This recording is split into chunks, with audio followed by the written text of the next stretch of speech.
வணக்கம். தமிழ் வெற்றிலை சமையலுக்குள்ளே போகலாம் வாங்க. நம்மளோட சேனலை நீங்கள் ஃபஸ்ட் டைமாக பார்க்குறீங்க அப்படின்னா சப்ஸ்கிரைப் பண்ணுங்கள். பக்கத்தில் இருக்க பெல் சிம்பிளை கிளிக் பண்ணுங்கள். ஆல் பட்டனையும் செலக்ட் பண்ணி விட்டுருங்க ஃப்ரெண்ட்ஸ்.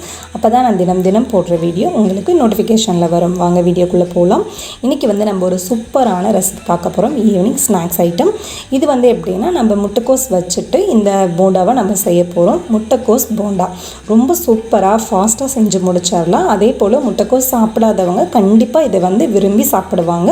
இந்த போண்டா நம்ம செய்யல இது கொஞ்சம் கூட இந்த முட்டைக்கோஸோட வாசனையே நமக்கு தெரியாது. இப்போ செய்ய நம்ம ஆரம்பிச்சிடலாம்.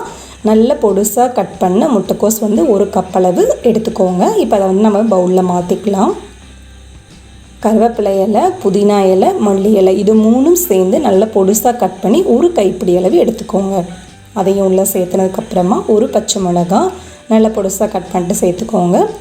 அரை பெரிய வெங்காயம் மீடியம் சைஸ் அளவுள்ள அரை பெரிய வெங்காயம் பொடுசாக கட் பண்ணி சேர்த்துக்கோங்க. 3/4 அரை கப் அளவு நமக்கு கடலை மாவு தேவைப்படும். 3 ஸ்பூன் அளவு அரிசி மாவு சேர்த்துக்கோங்க. கொஞ்சம் பெருங்காயத்தூள் சேர்த்துக்கோங்க. ஒரு சிட்டிகை அளவு இட்லி சோடா மாவு சேர்த்துக்கோங்க. அது ஆப்ஷனல் தான், தேவைன்னா நீங்கள் சேர்த்துக்கலாம், இல்லைன்னா ஸ்கிப் பண்ணிடுங்க. பெருங்காயத்தூள் சேர்த்ததுக்கப்புறமா தேவையான உப்பு சேர்த்துட்டு தனி மிளகாத்தூள் 1 ஸ்பூன் அளவு சேர்த்துக்கோங்க. சேர்த்துட்டு இது எல்லாத்தையும் நல்லா நம்ம கை வச்சு இதாகவே பெசரி விட்டுடலாம், கட்டி இல்லாமல். இதில் எல்லா பக்கம் படுற மாதிரி நல்லா பெசரினதுக்கப்புறமா சுடுற எண்ணெய் 1 ஸ்பூன் அளவு மேலே சேர்த்துக்கோங்க. கை உடனே வச்சிடாதீங்க, சுடும். ஸோ பார்த்து கவனமாக செய்யுங்க. இதை இப்போ நல்லா நம்ம பெசரினதுக்கப்புறமா தேவையான அளவு தண்ணி தெளித்து நம்ம பிசைஞ்சுக்கலாம். எனக்கு இன்னும் கொஞ்சம் கடலை மாவு தேவைப்படுது. நான் ஃபஸ்ட்டே சொன்னது போல் 3/4 கப் அளவு நமக்கு கடலை மாவு தேவைப்படும். அரை கப்பு சேர்த்துக்கோங்க. மீதி உங்களுக்கு தேவைப்பட்டால் மீதி ஒரு 1/4 கப்பு சேர்த்துக்கலாம். இல்லை அப்படின்னா தேவைப்படாது உங்களுக்கு.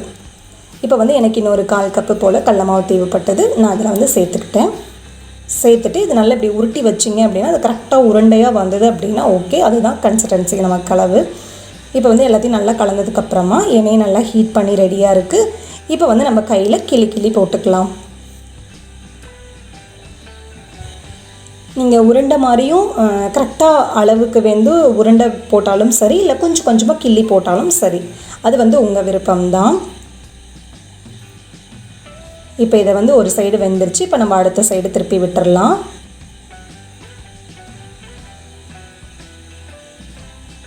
அவ்வளோதான். இப்படி நம்ம போண்டா செஞ்சு சாப்பிடல. இதோட அந்த முட்டைக்கோஸோட வாசனை கொஞ்சம் கூட நமக்கு தெரியவே தெரியாது. ரொம்ப சூப்பராக இருக்கும்.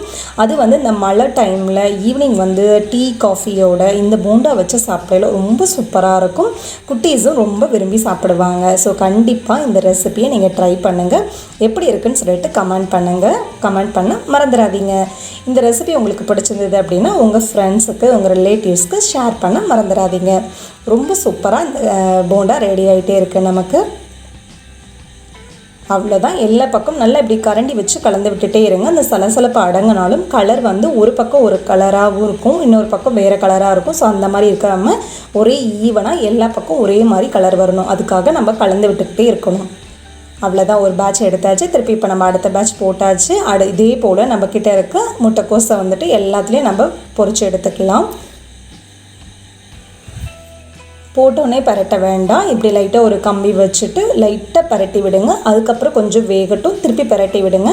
அந்த சலசலப்பு கொஞ்சம் அந்த பபிள்ஸ் எல்லாம் வருது இல்லைங்களா, அது கொஞ்சம் அடங்கினோடனே இப்போ எல்லா பக்கம் ஈவனாக கரண்டி வச்சு கலந்து விட்டுருங்க. அப்போ தான் நமக்கு ஒரே போல் கலர் கிடைக்கும்.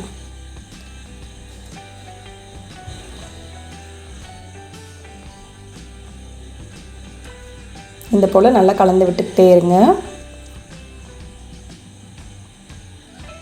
அவ்வளோதான். சூப்பராக ரெடி ஆயிடுச்சு. நல்லா செவக்க நல்ல முறுமுறுன்னு சுட அழகாக தயாராகிடுச்சு நம்மளோட முட்டைக்கோஸ் போண்டா.